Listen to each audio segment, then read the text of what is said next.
Disrupsi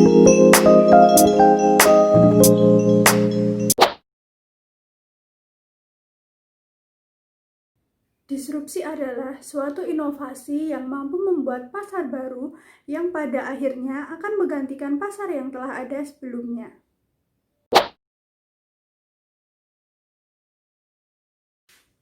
Salah satu contoh dari disrupsi adalah contoh yang paling nyata dan mudah ditemukan adalah bagaimana alat transportasi konvensional seperti ojek, angkot, dan taksi mulai tergeser oleh kehadiran ojek online. Keberadaan ojek online ini membuat alat transportasi lebih mudah diakses oleh konsumen. Tidak hanya itu, ojek online juga lebih mudah dan lebih hemat waktu. Maka tidak heran jika alat transportasi konvensional akhirnya kalah bersaing dengan ojek online itu sendiri. Selain ojek online, contoh bagaimana disrupsi menggantikan perusahaan konvensional bisa dilihat dari tersingkirnya Nokia dari kancah persaingan ponsel. Seperti yang diketahui, kurang lebih 2 dekade lalu, Nokia adalah raja dari ponsel. Namun, Nokia yang tidak mampu beradaptasi terhadap disrupsi dengan mengembangkan inovasi terpaksa menyerahkan tahta kepada Apple pada tahun 2007. Bergantinya penggunaan floppy disk menjadi flash disk juga merupakan contoh dari inovasi disrupsi bidang teknologi. Contoh lainnya yaitu inovasi disrupsi yang mudah diamati adalah bagaimana marketplace mulai mengubah cara pandang konsumen akan cara berbelanja. Sebelumnya, konsumen harus pergi ke toko untuk membeli barang. Sekarang, berkat adanya marketplace, pasar konvensional mulai ditinggalkan. Sebagai gantinya, konsumen mulai berbelanja secara online.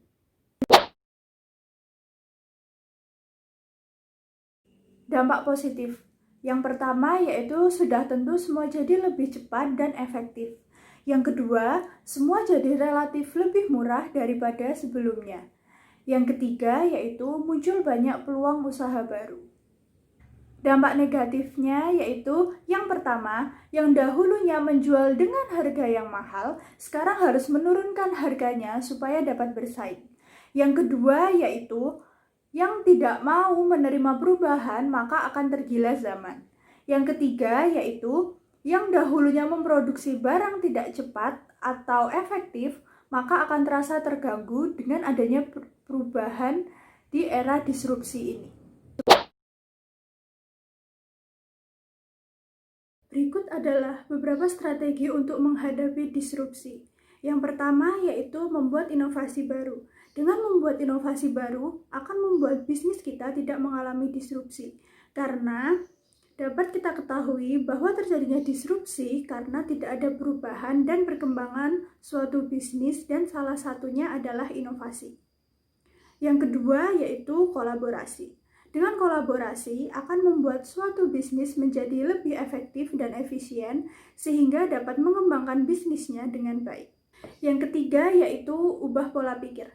Pada era disrupsi ini diperlukan adanya perubahan dalam pola pikir dan kesadaran dari sumber daya manusia dalam suatu organisasi agar dapat bekerja sama dalam melakukan perubahan dan dapat melewati kegagalan pada era disrupsi.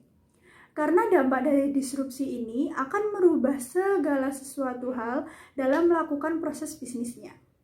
Selanjutnya yang terakhir yaitu yang keempat, yaitu mengetahui resiko. Era disrupsi menjadi pemicu yang dapat berdampak negatif bagi pebisnis. Agar dapat meminimalisirkan resiko, suatu organisasi harus mengetahui bagaimana disrupsi diidentifikasikan, dianalisis, dan dievaluasi sehingga bisnis dapat memiliki waktu untuk mengantisipasi gejala disrupsi yang akan terjadi di masa yang akan datang.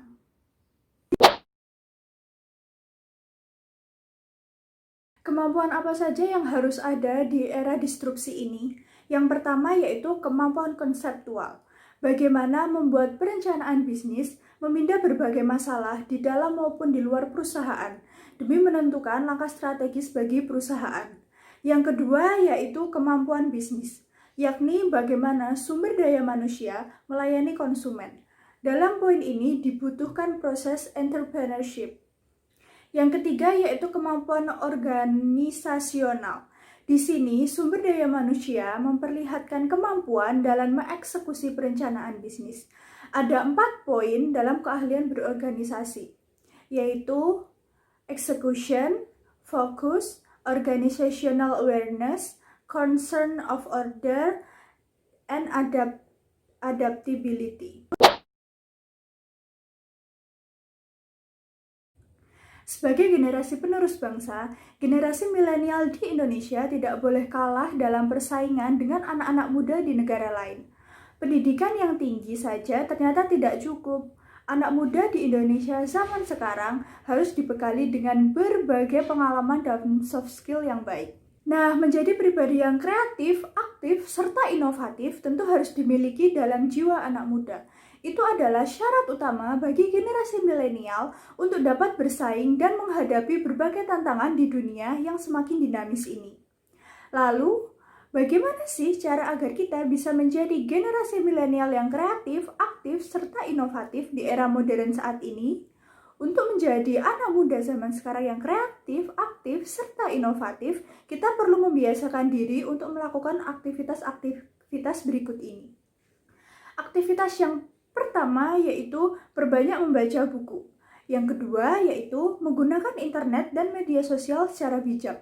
Yang ketiga, bersikap terbuka terhadap berbagai pengalaman baru. Dan yang terakhir atau yang keempat yaitu membangun ide dan visi misi ke depan.